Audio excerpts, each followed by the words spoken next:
நம் ஆண்டவர் இயேசு கிறிஸ்துவின் நாமத்தினால் மகிழ்ச்சியும் சமாதானமும் நம் அனைவரோடும் இருப்பதாக.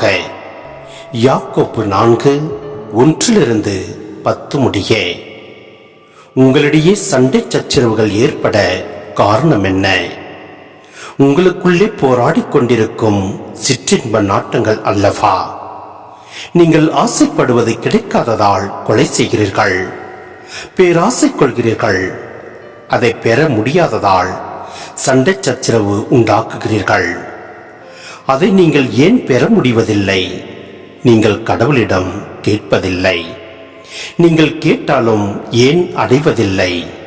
ஏனெனில் நீங்கள் தீய எண்ணத்தோடு கேட்கிறீர்கள், சிற்றின்ப நாட்டங்களை நிறைவேற்றவே கேட்கிறீர்கள். விபச்சாரர் போல செயல்படுவோரே, உலகத்தோடு நட்பு கொள்வது கடவுளை பகைப்பது என்பது உங்களுக்கு தெரியாதா? உலகுக்கு நண்பராக விரும்பும் எவரும் கடவுளை பகைப்பவர் ஆவர். அல்லது மனித உள்ளத்திற்காக கடவுள் பேராவலோடு இயங்குகிறார். அதற்கு அவர் அளிக்கும் அருளோ மேலானது என மறைநூல் சொல்வது வீண் என நினைக்கிறீர்களா? ஆகவே சிறுகுற்றரை அவர் இகழ்ச்சியுடன் நோக்குகிறார். தான் நிலையில் உள்ளவர்களுக்கோ கருணை காட்டுவார் என்று மறைநூல் உரைக்கிறது.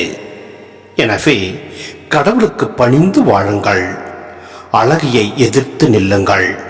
அப்பொழுது அது உங்களிடமிருந்து ஓடிப்போகும்.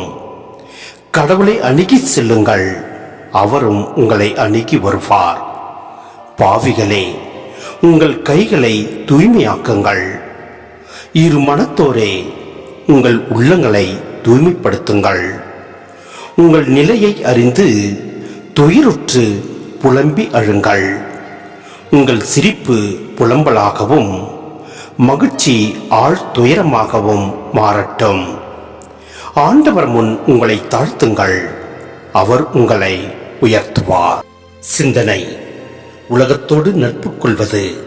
ஆம், தீய சக்திகளையே யாக்கோப்பு இங்கே உலகம் என்று உருவகமாக கூறுகிறார். சிலை வழிபாடு, பணம், பதவி, அதிகாரத்திற்கு முக்கியத்துவம் கொடுத்து நீதி நேர்மையை மறப்பது உலகத்தோடு நட்பு கொள்வதாகும். பிளவுபட உள்ளத்தோடு கடவுளை ஏற்று வாழ்வது மிக மிக முக்கியம். எனவே நம் பாவங்களை நாம் ஏற்று முழு மனதோடு நம்மை முழுமையாய் நம் ஆண்டவரிடத்தில் ஒப்புக் கொடுப்போம். அவரே நம்மை ஆசீர்வதிப்பார், நம்மை வழிநடத்துவார். ஆமென்.